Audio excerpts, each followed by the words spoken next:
Hey everyone, welcome back to my channel. It's Theoni with Thrifty Divas, and today we are making my stepfather's favorite cake that he requests every year for his birthday.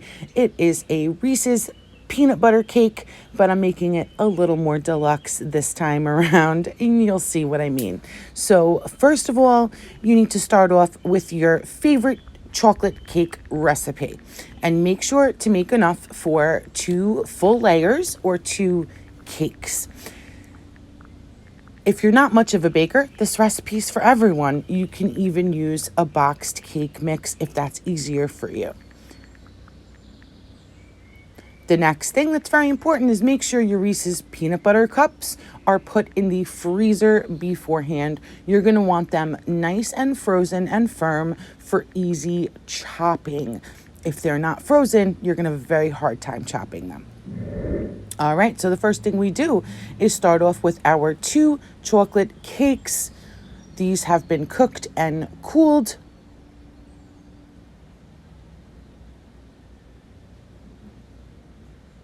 And I'm going to want to level these. So that's too low. I need to adjust the wire level. I just want it to sit nicely so that the layers don't slip off of each other with the filling. So I'm going to go ahead and level these 2 layers.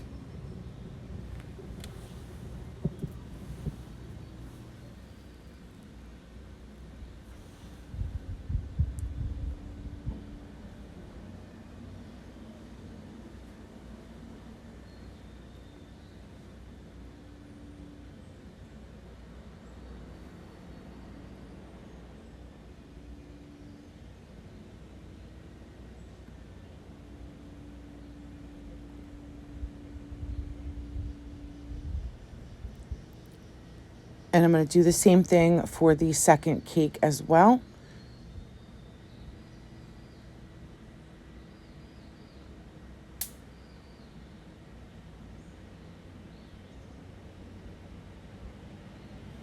All right, now this is really the only work that you have to do, which is make the filling and the frosting, which is made of the same mixture. So this recipe, it's down below in the description box for you in detail, but it calls for 16 ounces, which is usually a full jar of creamy peanut butter. So I'm going to put both these jars into this bowl. There we go, because I had smaller jars. Next, you need 8 ounces of cream cheese. You want that a little bit softened.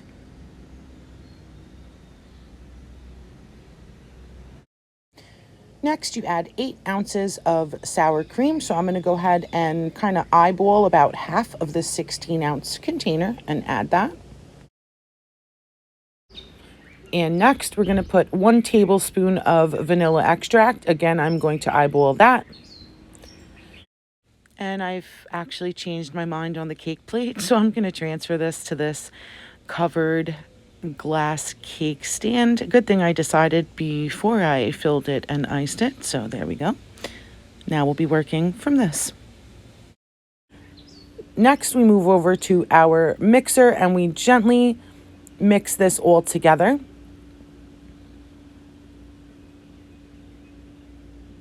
Until it's pretty much uniform. And now we are going to add our powdered sugar. So the original recipe calls for a half a cup of powdered sugar. I usually end up, once again, eyeballing it, and then I kind of taste halfway through to see if it is sweet enough. So go ahead and mix that powdered sugar in, give it a taste, see if it seems right for you. Mine needs more, so I'm going to go ahead and add another dose of powdered sugar and keep on blending it until it's all thoroughly mixed in. Upon one final taste, that was the perfect amount of powdered sugar. So now we move on to the next step. Remember, these peanut butter cups were in the freezer for easy chopping. So we're just going to go ahead and open up our packs of regular Reese's peanut butter cups to begin with. And I also have white this time. I'm adding a few more. The original recipe just calls for regular Reese's peanut butter cups. but I went a little more deluxe this time around and used white, and I'm also going to use Reese's Pieces as well. So unwrap all of those, then go ahead and begin to chop them into small pieces. I'm cutting them in about 9 or 12 little squares per cup.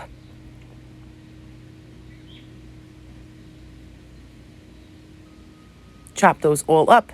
I've also gone ahead and done the same thing with the white. So I have, that's actually 10 of the regular and 5 of the white. And now we can begin filling the middle of our cake with half, a little less than half usually, of the filling and icing mixture that we previously made.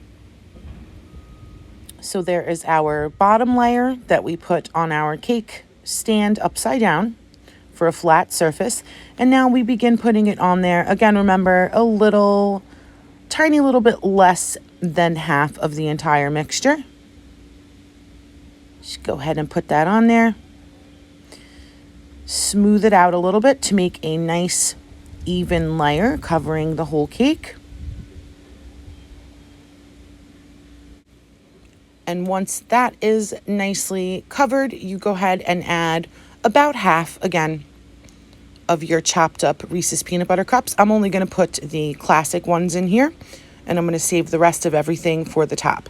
Now, if you want to stick to the original recipe, you're just going to put the other half of these chopped ones up on top, and that's it. You would end there. So the top would look exactly like this too. So we go ahead and put the top layer on now. Make sure that is centered. And now we put the rest of the mixture, and we're going to go ahead and make this look relatively neat and smooth it out. And now we get to add all of our fun toppings. I'm going to open up this pack, which has 5 little mini bags of Reese's Pieces in here. So I'm going to pre-open them up and place them all into this little bowl for easy access. All right, now the fun part. So we're just going to go ahead and put everything on top. Again, if you were doing the classic recipe, you would just stop at the Reese's peanut butter cups.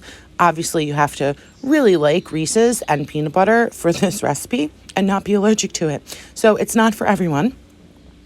But my stepfather requests this cake every year because he is completely obsessed with Reese's and peanut butter. So I'm going to put the white ones on as well, just for some pop of color so everything's not so brown.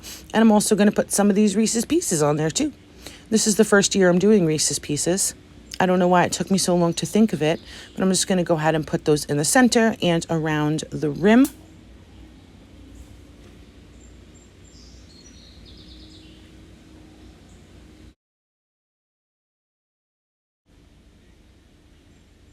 All right, that was the last one. We're all done. And I'm going to smooth out the sides again, and here it is. The ridiculous Reese's cake. That's what I'm choosing to call it because it's pretty ridiculous. Here's a closer up look.